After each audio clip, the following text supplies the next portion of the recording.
There are versions of ourselves we celebrate, and versions of ourselves we try to forget. The confident version, the healed version, the successful version. But today I want to talk about a different version, the version that survived. The one that wasn't always healthy, wasn't always graceful, didn't always make the right choice, but somehow got you here.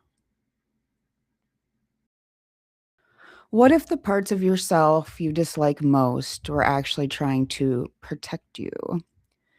This is powerful because almost everyone has a version of themselves they cringe at. The people pleaser, the shutdown version, the angry version, the hyper independent version, the version that trusted the wrong people, the version that pushed everyone away, the version that never asked for help, the version that stayed too long, the version that left too early. So, the first arc that we're going to talk about is why we judge our past selves. So, looking back with knowledge you didn't have then, it's easy to criticize old versions of ourselves from the safety of the future, right? Hindsight, 2020, that whole thing. You know what you know now, and they didn't. I talk about sometimes trying to heal that inner child. And sometimes when you do that, you like picture yourself, and you just kind of and you hug that little girl or even that high school kid. I shouldn't say girl because not all of you are girls, but in my case. But what about the girl from 20 years ago who was an adult but making mistakes? What about the girl from 10 years ago? 5? A year? Yesterday? So why do our younger selves deserve that grace and not our current selves or our recent past selves, whatever? And yes, we're older, we're supposed to grow and learn, and hopefully we did. Sometimes it takes us a few times, but we figure it out. And the other thing is survival mode creates another idea that I kind of want to talk about. Sorry, jumped already. Is survival mode creates a very strange armor and it looks different on everyone. So that's, so that people pleasing, the masking, perfectionism, hypervigilance, isolation, overworking, emotional walls. I mean, we can add to this list all day long. The key point is these aren't personality flaws. They're survival strategies, whether they work, don't work. And I think that's a spectrum because obviously they worked in some forms or another, or you wouldn't be using them. Maybe they're unhealthy, but they've been working in some form or another. And this distinction is huge. I'll say it again. These weren't personality flaws, they were survival strategies. And some of them maybe still are. That's why we're just always this constant evolution of ourselves, hopefully. Another idea or angle I want to talk about is the idea of gratitude and how important it is and how healing it can be and how it can be used as such a powerful tool in that toolbox of just trying to cope with day-to-day life, let alone if you have PTSD or mental health struggles. But the idea of gratitude without going back. So this is a shift.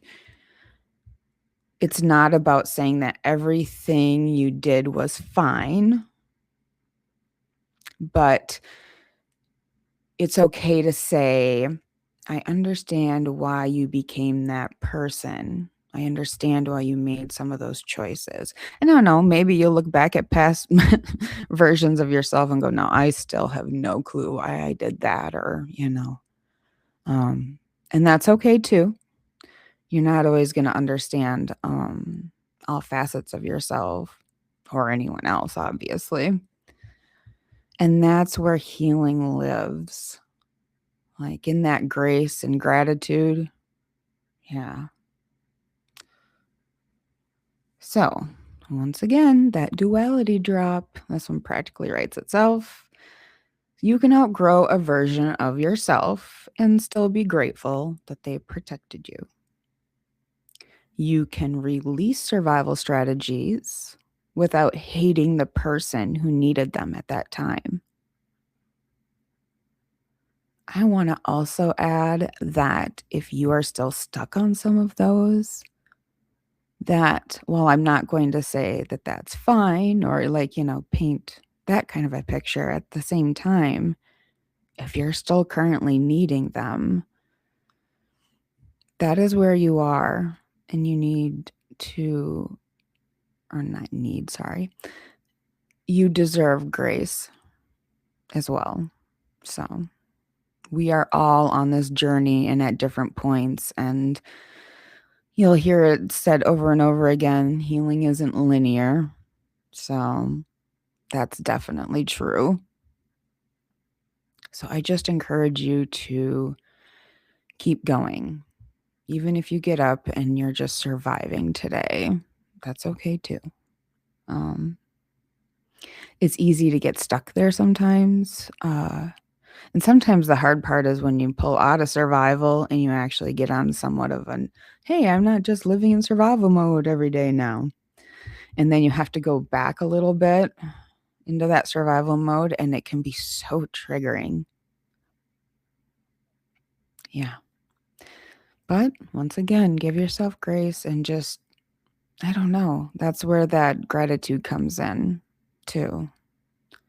To find those, even when you find the tiny glimmers, is what I like to call it, or stardust, I suppose.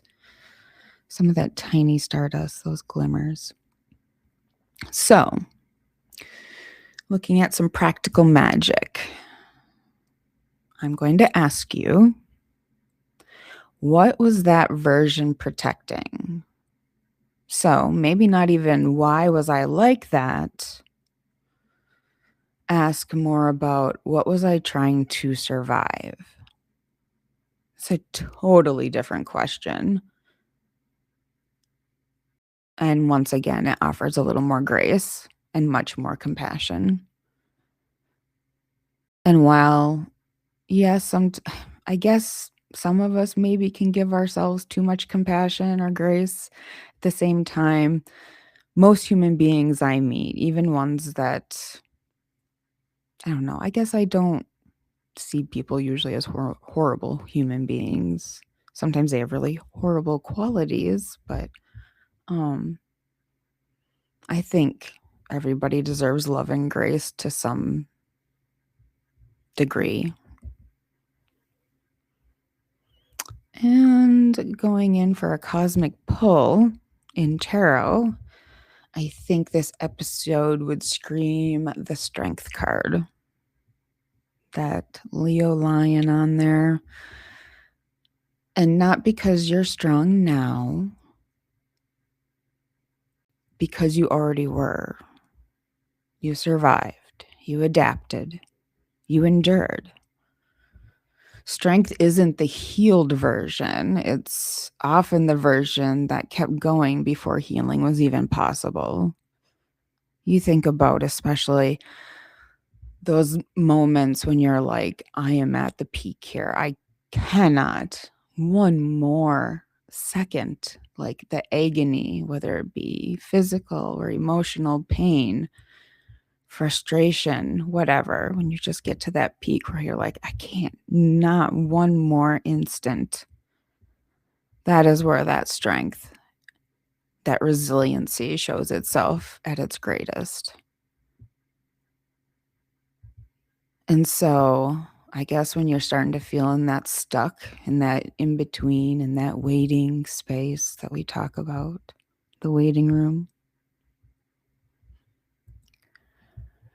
maybe feel a little hopeful knowing that a lot of times this is right before some amazing healing is going to happen, or is happening, or starting to happen.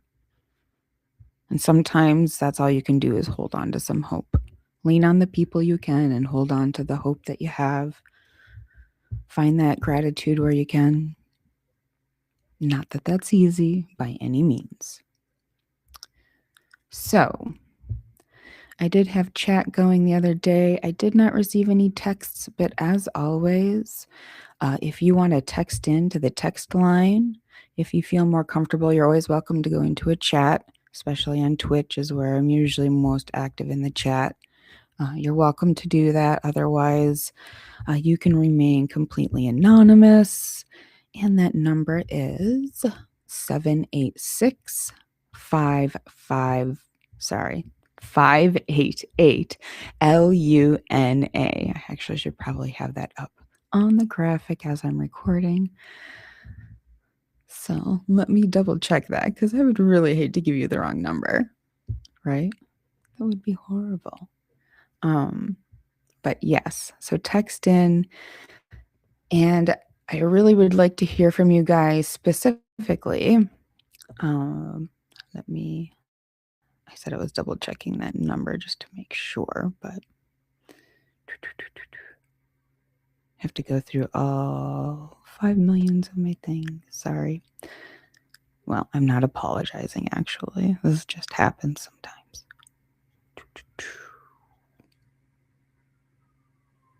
Well, anyways, 786-588 Luna. And what I would really like to hear from you guys the most is if there's a version of yourself you keep apologizing for, like what I just did, maybe tonight is the night you thank them instead. Why, thank you, Aurora. No, I'm just kidding. That was so dorky. Anyways, not because you want to become them again, and not because everything they did was healthy, but because they carried you through something, right? Without them, you wouldn't be where you are right now. You wouldn't know or understand the things you do without your past self. And then you can remind yourself that you don't live there anymore, and you don't have to hate them if you feel any kind of hatred towards your past selves. It can be really freeing. And once again, that can often be a trickle effect. It doesn't often happen all at once. So to kind of review, this is going to wrap up our first 4 episodes. The first one was just, intro, like usual. Episode 2, we talked about the in-between, that feeling of being lost. Episode 3 was what if you were not behind, and maybe I'm not failing. And now, episode 4, the version of you that survived. Maybe I deserve compassion. Very natural, emotional staircase that I think wraps that up really good. And so I think episode 5, and so you're welcome to text ahead with that as well. I don't know why if you're watching, I just made weird hand movements. Thank you, past self. No. So episode 5 is probably going to talk about rest not being a reward. Because once you've stopped judging your timeline and stop judging your past self, then your next question can become, why do I still feel like I have to earn my worth? Something I think a lot of us struggle with. So if you text into the text line, you're welcome to jump ahead. Otherwise, this week, if there's a version of yourself you keep apologizing for, maybe tonight is the night you thank them instead. So maybe text in about something like that. Otherwise, you're welcome to jump ahead to our next episode, which I think will probably be next week.